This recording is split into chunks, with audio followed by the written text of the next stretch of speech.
Hello, sports fans, and welcome to another edition of Scott Sports 101. We're going to talk about Week 17. We're going to recap that, and we're going to talk about the Cavs. We're going to recap the college bowl day games and all that. But first, here is today's Scott Sports 101 trivia question. It's an NBA trivia question, and it's a Cavs trivia question. I haven't done one in a while, so what year was Mark Price drafted in? I'll have the answer later on the podcast.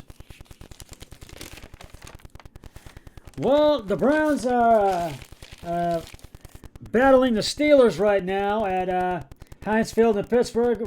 It's in the fourth quarter with 13:36 left to go. 13-7 Steelers. The Steelers have the ball. It's 1st and 10 at the Pittsburgh 43.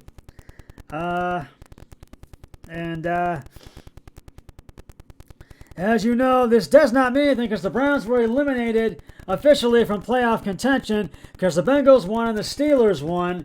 And the Chargers won, and we needed to lose, but Baltimore did lose. So we needed Chargers and Bengals to lose, but that did not happen, unfortunately. So their chances of making the playoffs are now gone. So that is, but they were supposed to. They had some big help that was on the way for the Browns as they are playing right now. They must, and I was gonna say that it was a must-win, but I cannot.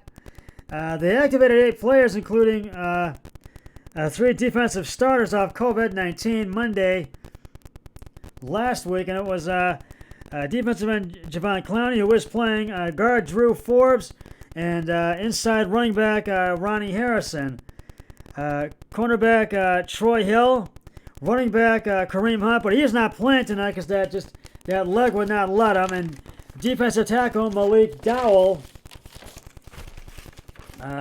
left tackle Jedrick Wills Jr., and linebacker Mack Wilson. They also restored safety Nate Meadors from the practice squad slash COVID-19 and placed Elijah Lee on COVID-19 reserve.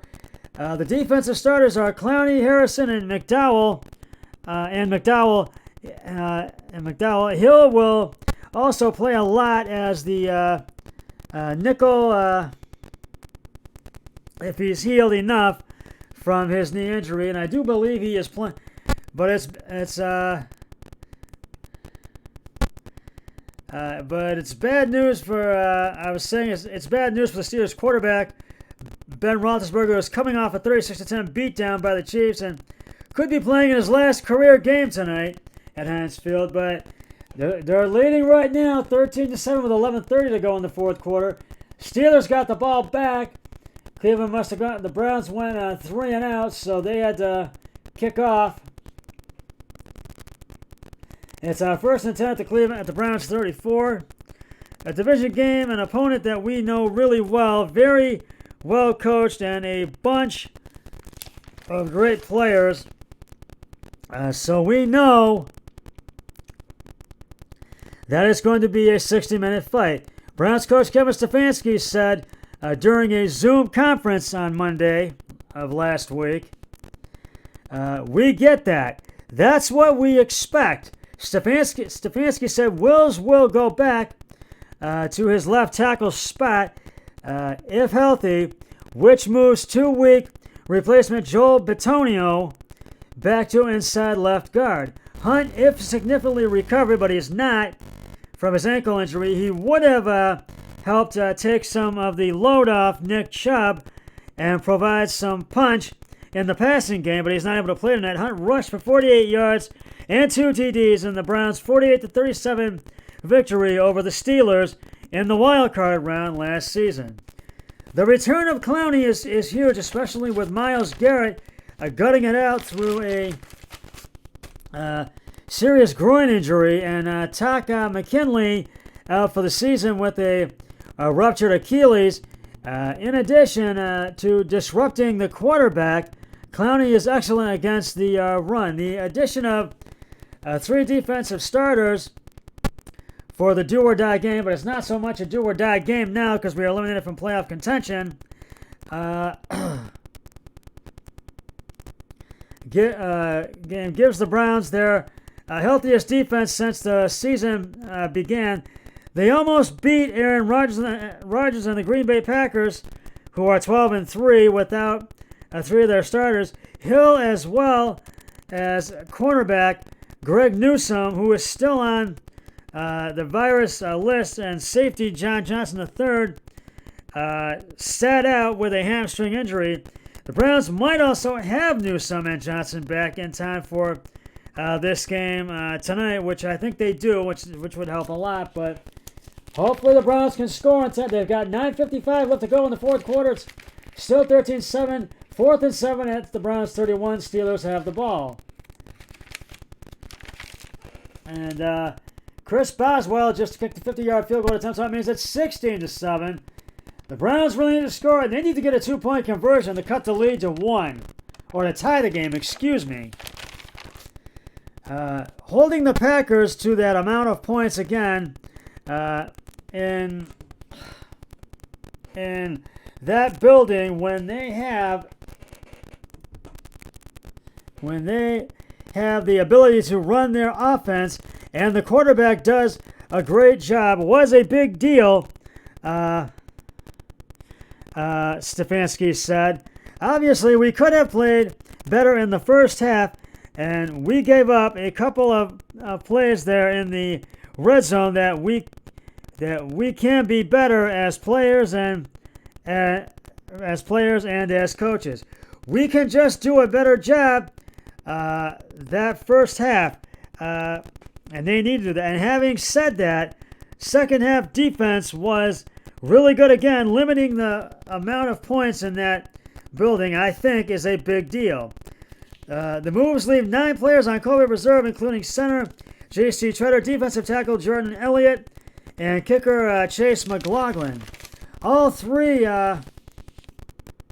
will have a chance to play in Pittsburgh based on their 10-day window after initially testing positive. The bottom line is, the Browns did hold their fate, but now they're officially eliminated from playoff contention. And they were upset yesterday when they found out that they were not going to make the playoffs this year, and the fans were too, because we wanted the Browns to be in the playoffs this year, but they had too many injuries and too many people on COVID-19, and that did not help. So next year, Browns, you got to make the playoffs. You're definitely being in it no matter what it takes. You're going to be in the playoffs next year, next season. When the regular season starts up, you're going to win a lot. You're going to win the season opener, the home opener, and a lot more games. And you're making the playoffs come January of 2023. And so, but I'm hoping the Browns can come from behind and get the win tonight in this game. So we'll see. We'll get to some NFL news in a moment. But right now, it is time to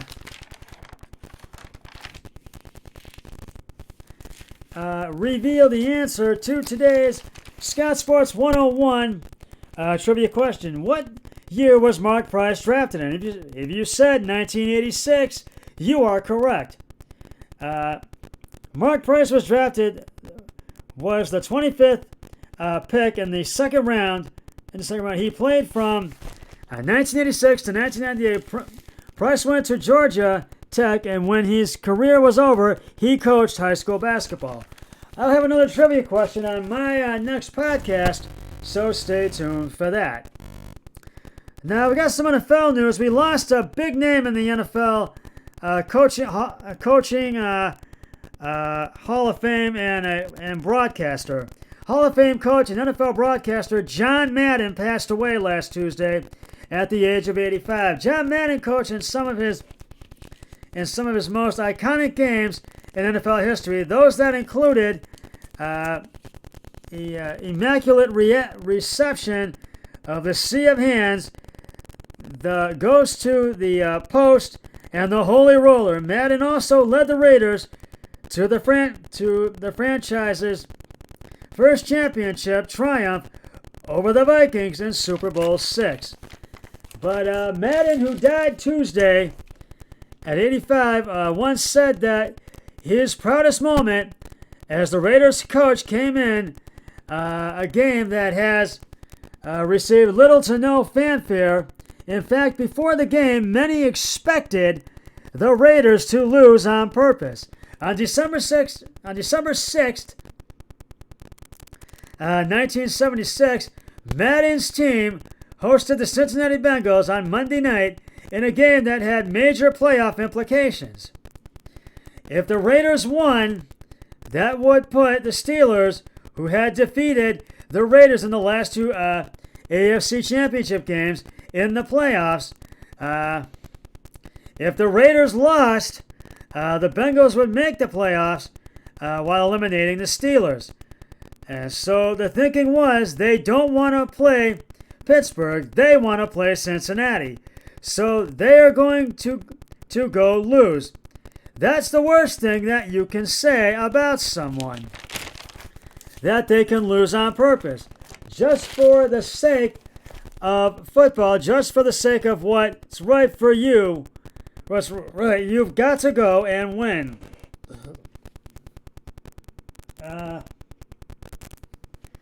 And the Raiders followed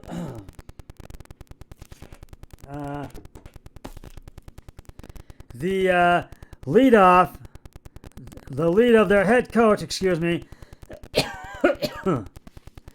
in front of a nationally televised audience. The Raiders won 35 to 20 contest that featured a quarterback classic duo between quarterbacks Ken Stabler and Ken Anderson. Stabler completed 80% of his throws and threw four touchdown passes, and his two touchdown passes to Dave Cooper gave Oakland a 21-13 halftime lead, and his 42-yard touchdown heave to Cliff Branch in the third quarter extended the Raiders' lead, and his 7-yard strike to receiver Fred Belichickinoff put the game on ice. While he threw for 281 yards,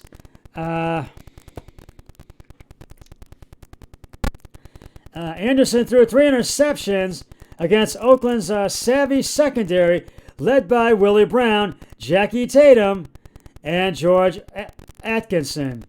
We just kept pounding these guys, recalled then Raiders linebacker Phil Villapiano.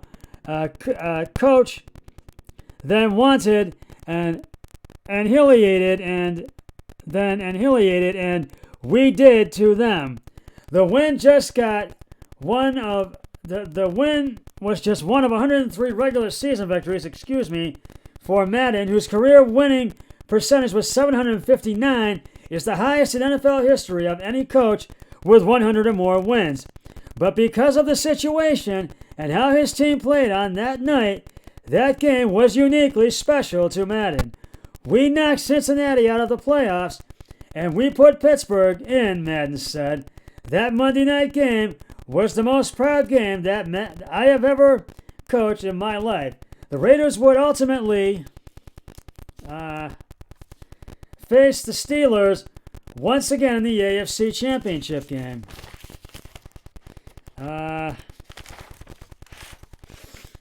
But this time, the Raiders came out on top 24-7 to clinch the franchise first ever Super Bowl berth, and the 76 Raiders capped off their 16-1 season with a Super Bowl with a 32-14, win over the Vikings in Super Bowl VI. Madden's offense set then Super Bowl records for rushing yards, 266, total yards, 4,297, and his defense forced 3 turnovers that included Browns game-clinching pick 6 of Vikings quarterback Fran Tarkenton. They can never take it away from you, Madden said. If his Super Bowl win, maybe the fact that we chased it for so long made it bigger to us, and it was the greatest feeling in the world. There is nothing that can beat it. And I'm going to be back to finish this story and right after this, and we got more coming up. Stay with us.